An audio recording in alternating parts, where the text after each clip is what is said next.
ሰላም ጤና ይስጥልን። በአንድ በኩል በ4,000 ሰዎች የተከፈተ የብሔራዊ ምክክር መድረክ፣ በሌላ በኩል ደግሞ ምክክሩ አይወክለንም ያሉ በርካታ የተቃዋሚ ፓርቲዎች ታጣቂ ኃይሎች የጋራ ተቃውሞ ተጠናክሮ ቀጥሏል።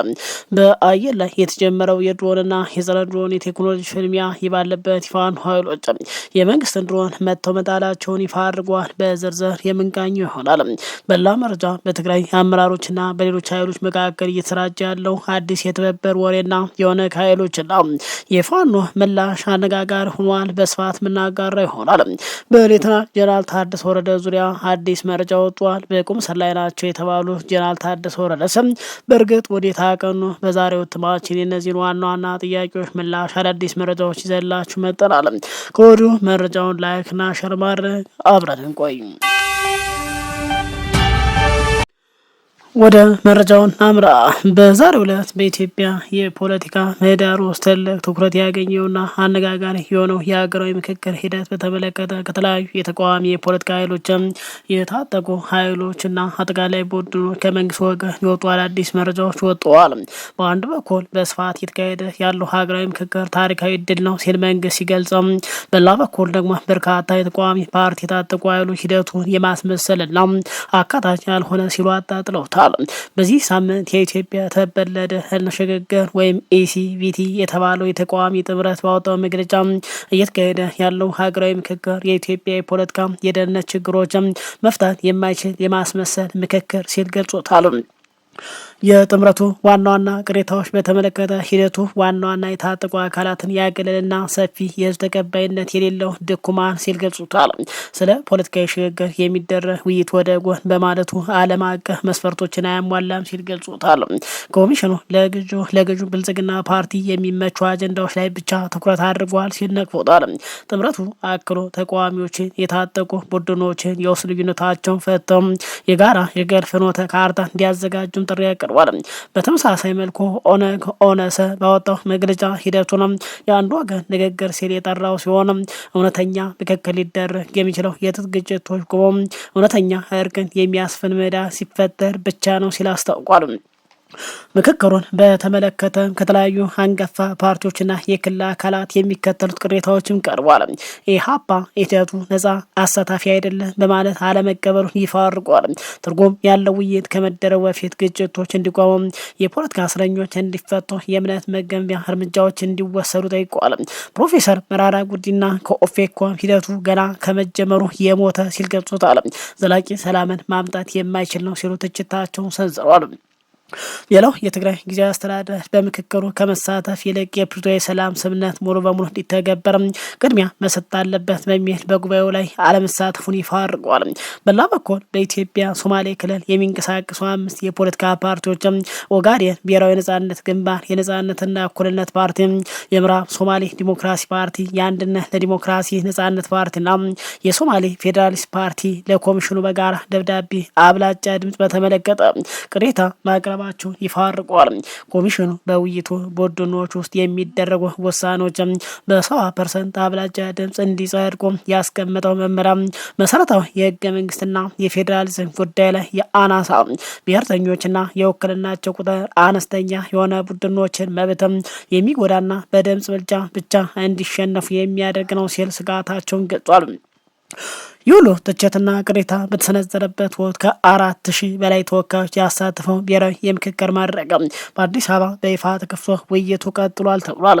ይህ ተቃውሞ የተነሳበት የምክክር ኮሚሽኑ ኃላፊ ፕሮፌሰር አርያ መስፍንም በሰጡት መግለጫ አዲስ አበባ ላይ ከሚደረገው ምክክር ይልቅ በርካቶች ለምክክሩ ወጥተው እየወለዱ መሆናቸውን ገልጸው እስካሁን ምክክርና ኮሚሽን የተባሉ ልጆች ምክክሩ ላይ መወለዳቸውን ይፋ አድርገዋል።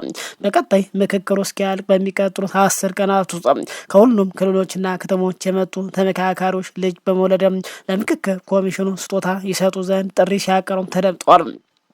እስካሁን ምክክሩ ላይ 2 ልጆች መወለዳቸውና ስማቸው ምክክርና ኮሚሽን መባላቸውን ገልጸዋል። በቀጣይ 10 ቀን ወደ ምክክሩ ያመሩ ሴቶች በርካታ ልጆች ወልዳሉ ሲሉ ገልጸዋል። በአማራ ክልል በሚንቀሳቀሱ የአማራ ፋኖ ብሔራዊ ንቅናቄ ወሎ አቤተ አማራ ሚሊክ ህዝብ በበኩሉ በተሰጠ አዲስ መግለጫ ድርጅቱ የቴክኖሎጂ ምህንድስናን ክፍል ማቋቋምና በላቦራቶሪ ደረጃ የተለያዩ የኤሌክትሮኒክስ ሙከራዎችን ማካሄድ መጀመሩ በይፋ ገልጿል። በዙ በኩል የወጡ መረጃዎች እንዳመላክቱ ከሆነ የሲግናል መጥለፍ ሙከራ የተሳካ ሆኗል። የቴክኖሎጂ ምህንድስና ክፍሉ የድሮን እንቅስቃሴ በመከታተል የአየር ላይ የኤሌክትሮኒክስ ሲግናሎች ወይም ሎንግ ሬንጅ ሲግናል በመበጠስና በመጥለፍ ድሮኖችን ከቁጥጥር ውጭ እንዲሆኑ የማድረግ ስራዎች እየሰራና ውጤታማ መሆኑን ገልጿል። በወሎ ቀጠና ምዕራብ ወረዳዎች እንዲሁም በራያ ግንባር ጥቃት ለማድረስ በሚንቀሳቀሱ ድሮኖች ላይ የሲግናል ማቋረጥ እርምጃ በመውሰድ እንዲከሰከሱ ማድረጉንና የድሮኖች ፍርስራሽ አካላት ለምርመራ ወደ ላቦራቶሪ መውሰዳቸውን አስታውቋል። ከነዚህ ድሮኖች የተገኙ የኤሌክትሮኒክ ሰሌዳዎችን የመቀያየርና መሳሪያዎች ለቴክኖሎጂ ክፍሉ ምርመራ አገልግሎት እየዋሉ እንደሚገኝ በይፋ ገልጿል። በቅርቡ የፋኖ የጸረ ድሮን የቴክኖሎጂ መሳሪያዎችንና የኤሌክትሮኒክስ ጃመር አጠቃላይ ስልቶችን መጠቀም መጀመራቸው የሚጠቁም መረጃ እየወጣ ይገኛል። ይህም በምድር ላይ የሚደረገው የኃይል ግጥሚያ ወደ አየር ላይ የኤሌክትሮኒክስ ውጊያ ኤሌክትሮኒክስ ዋርፌር እየተሸጋገረ ይገኛል ሲሉ ገልጿል። በሌላ በኩል ደግሞ የመንግስት የጸጥታ አካላት የአየር ኃይል በአካባቢ የሚያካሂዷቸው የድሮን የአየር ላይ እንቅስቃሴው ህግ ለማስከበር የጸጥታ ስጋቶች ለማስወገድ ያለመ መሆናቸውንም ቀደም ሲል በሰጧቸው መግለጫዎች በተደጋጋሚ ገልጻሉ። የፖለቲካና የሰላም ተንታኞች እንደሚሉት በሁለቱም ወገኖች በኩል የቴክኖሎጂ ከባድ መሳሪያ አጠቃቀም እየጨመረ መምጣቱ በሲቪል ሰዎች ደህንነትና በአካባቢ መረጋጋት ላይ የሚኖረው ስጋት ያጎለዋል ሲሉ ገልጸዋል። ይህን ተከትሎ ከትናንት በስቲያ መንግስት በፈጸመው የድሮን ጥቃት አንድ ገዳምን በመምታት መነኮሳትን መግደልና በርካቶች መጉዳቱ ተገልጾ ነበር። በርካቶች የጥቃት ሆን ተብሎ ታጣቂዎች አካባቢ ላይ ባልነበሩበትም መፈጸሙ በመግለጽ ሲሆን በሁለተኛው ጊዜ አካባቢ ላይ ድሮን ጥቃት ለመፈጸም ሙከራ ሲያደርግ በፋኖ ኃይሎች በተፈጸመ ጥቃት ተከስክሳ ከጥቅም ውጭ መደረጓንም ገልጸዋል። ያው ባለፈው እሁድ በወጣ መረጃ መሰረት የህወሓት ሊቀመንበር ዶክተር ደብረጽዮን ገብረ ሚካኤል በመቀሌ በተደረገ ህዝባዊ ውይይት ድርጅታቸው ከፌዴራል መንግስት ጠላቶች ጋር ተመሳሳይ ዓላማ ካላቸውና በትጥቅ ከሚንቀሳቀሱ የተለያዩ ኃይሎች ጋር ትብብር መፍጠር መጀመሩን በይፋ አስታውቆ ነበር። ከዚህ ጋር ተያይዞ ለዶቼ ቬለ ምላሽ ሰጡት የኦሮሞ ነጻነት ሰራዊት ኦነግ ኦነሳ ከፍተኛ አዛዥ አማካሪ አቶ ጅሬኛ ጉደታ የትብብሩን መኖር አላስተባበሉም ተብሏል። ከ2020 ጀምሮ በሁለቱም ወገኖች ላይ ጦርነት በመከፈቱ ምክንያት ከህወሓት ጋር ግንኙነት እንደነበራቸው በአሜሪካ ዋሽንግተን ዲሲ የጋራ መግባባት ሰነድ ተፈራርመው እንደነበር በይፋ ገልጿል። በማህበራዊ ሚዲያ ግን ኦነግ የህወሓትን የትብብር ጥሪ ተቃውሞ በሚል የተሰራጨው መግለጫ የቡድኑ እንዳልሆነና ምንጩ በማይታወቅ አካል የተሰራጨ መሆኑን በይፋ ገልጿል። በወቅቱም ያ ደብዳቤ ተዘጋጅቶ የተሰራጨው ከመንግስት ሚዲያዎችና አክቲቪስቶች መሆኑን በይፋ ገልጿል። በአሁኑ ወቅት ግን በታጣቂ ቡድኖች መካከል የተፈረመ አዲስ የጽሁፍ ስምምነት ባይኖርም መንግስትን በመቃወም በኩል የጋራ ግብ ማድረጋቸው በተግባር የሚታይ መሆኑን ጠቁሟል። ይህንን መንግስት ለመጣል የኦነግ ኃይሎች ሀገር ውስጥ ካሉ ከፋኖ ከህወሓት ኃይሎች ጋር ብቻም ሳይሆን ጥቅማቸው ባስከበረ መልኩ ከውጭ ኃይሎች ጋር እንደሚተባበሩ በይፋ ገልጿል። በሌላ በኩል የፋኖ ወታደራዊ መሪ ጀነራል ተፈራ ማሞ በቅርቡ በሰጡት መግለጫ የሀገር ውስጥና የጎረቤት ሀገራት ኃይሎች በማስተባበር የጋራ ስራዎችን እንደሚሰራ መናገሩ ይታወሳል።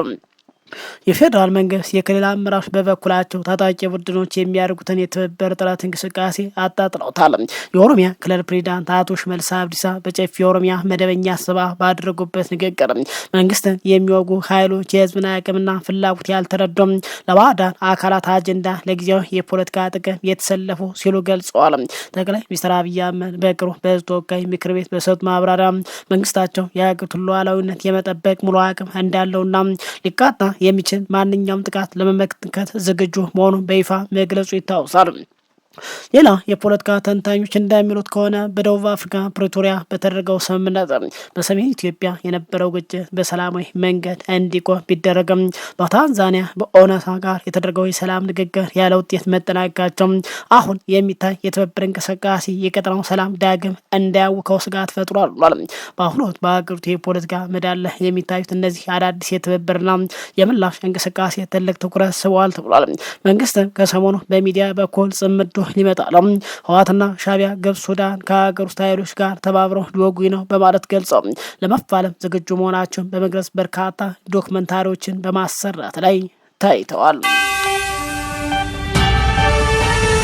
በትግራይ ክልል ወቅታዊ የፖለቲካና የወታደራዊ አመራር እንቅስቃሴ በሌተናንት ጀነራል ታደሰ ወረደ ዙሪያ የሚሰራጩ የተለያዩ መረጃዎች አሁንም ቀጥሏል።